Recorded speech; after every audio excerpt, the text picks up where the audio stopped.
looks like we're finally ready to start pulling cable. Well, it sure does. Well, you know, the cable schedule we made earlier is going to tell us which cable we need to pull to which outlet location. You know, it really doesn't matter if we pull from the outlet boxes back to the distribution center or from the center back out to the boxes. And we chose to keep our cable right here in the laundry room. Sure. So that we don't have to move the boxes and spools around so much. Right, and I'm not about to move these around very much, that's for sure.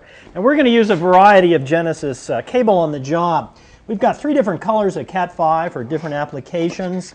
Regular quad RG6, audio cable, and 2 and 4 conductor security cable. We've got this Siamese quad RG6, handy on our roof locations.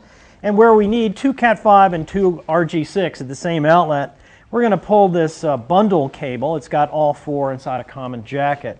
And we're even going to use the Siamese Cat5 and RG6. This is real handy at places like camera locations.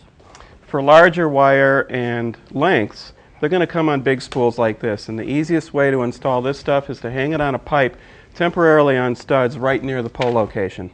Yeah, looks good. So let's get started. And we recommend pulling to a floor or section of the house at a time, starting with the farthest location first. Well, Grayson, why don't we pull to the master bedroom suite then? That's the farthest away from here. Sure. And we've got outlets 2 and 3. Yeah. That's a structured cable and 3 separate cables. Right. Now, try pulling all the cable you need at an outlet at one time. It saves a lot of time. And to save a lot of headaches later, make sure you label each cable before you pull it. Now, we recommend using a pre-wire trim-out labeling system like we're going to use. We're going to put a temporary label during pre-wire and replace it with a permanent label at trim-out. You'll see why this saves a lot of time later. Blank peel and stick labels, clear and white, are available from electrical and cable distributors. They're large enough to wrap 2 or 3 times around the cable with a clear part to go over your writing to protect it. You can also use pre-printed number and letter labels available from the same sources. Trim-out vinyl labeling can also use peel and stick labels that you write on, but a more professional installation will use a label from a portable label maker. You can also use a PC and printer to pre-print all your labels you need for the job in the shop. Now we're going to use these write-on labels. There are 2 labels for each cable. One is attached to the end that we pull through, and the other one we're going to leave on the box so that at the end when we cut them, we don't get mixed up. Okay, now when you've got to pull several cables at a time, it's a lot easier if you wrap the ends together with a piece of tape so they don't come apart while you're trying to pull them.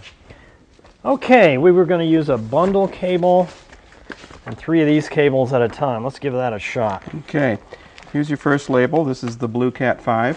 All right, this is 2A. Hang on. Okay, Super. and here's your second label. That's give me the one for the box. 2A you for betcha. the box. 2A for the box. Because I don't want to forget what I'm doing here. Great idea. 2A. All right. Perfect. Okay, this is your orange Cat5. Orange Cat5. Okay. And here's your orange Cat5 for the box. Box. Okay, now we have an RG6. RG6. There's for the cable. All right. And here's your RG6 for the box. Box. Okay. All and right. then this puppy, give me number. You've got number 3 for the structured cable. Okay. And we got a number 3. We'll put it on the big spool. Thank you very much. Here we go. Like most of the bundles we'll pull, we feed the cable down the hallway through the J-hook pulleys up into the rafter space over the great room. From there, I follow the J-hooks we mounted across the room parallel to the rafters.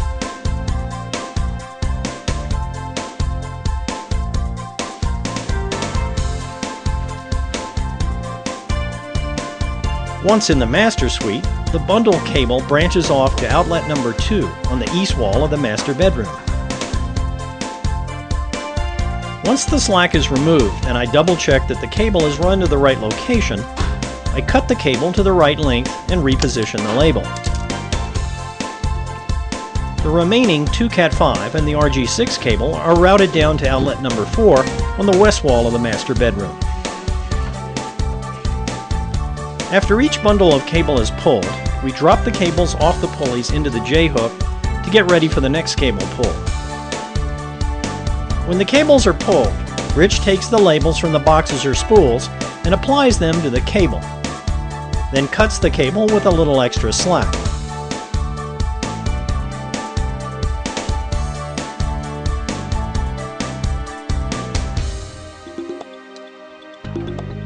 He then passes them through the feed holes. Now this is a lot easier than trying to feed the cable through these holes when the cable is being pulled. Now never try to yank cable around a sharp bend or pull it too hard. Each cable has a maximum pull tension established by the manufacturer. For category 5, this is typically 25 pounds. Exceeding it, particularly around a sharp bend, can damage the cable or tear the jacket. For coaxial cable, it's around 35 pounds. Exceeding that can break the shield. The foil is particularly vulnerable. Now, for other types of cable, consult the manufacturer's product literature.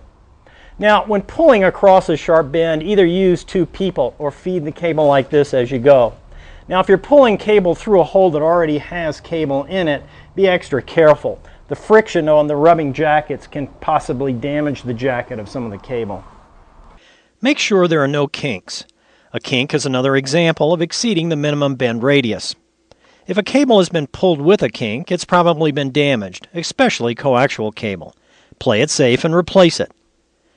And don't even think about a splice. A splice will destroy the characteristics of TP cable, and a splice in coax is just as bad. Any splice is a possible poor, corroded connection and a problem just waiting to happen.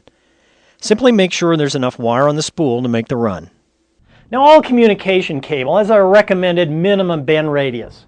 For TP cable, this is about 1 inch. Now, too sharp a bend in TP will cause the pairs to untwist and cross with other pairs. For coaxial cable, the minimum bend radius is about 2.5 inches. Now, too sharp a bend in coax will cause the center conductor to cut through the dielectric and short to the shield. We continue to pull the cables in bundled groups to specific areas. Rich pulls the power and data cables for the core access panel.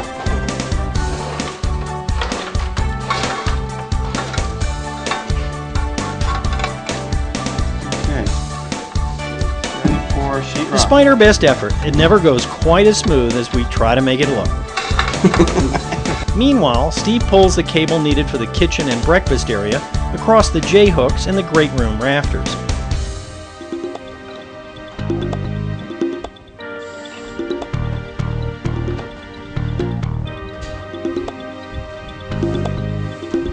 Then Steve and Eric pull the cables needed at the entertainment area.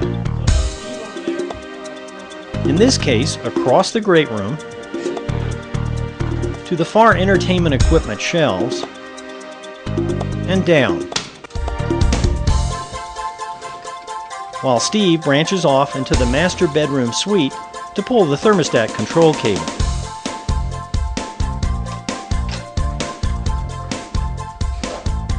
We also pull speaker cable to the volume control locations, and from there to the in-ceiling speakers. The cable to the speakers was zigzag stapled between the rafters for easy retrieval at trim out. We took photographs of each ceiling and wall speaker location we pre-wired to document the cable location for trim out. We also pulled 2 Cat5 and 2 RG6 cables to the service entrance location and provided enough slack cable outside to reach the telephone and cable NID.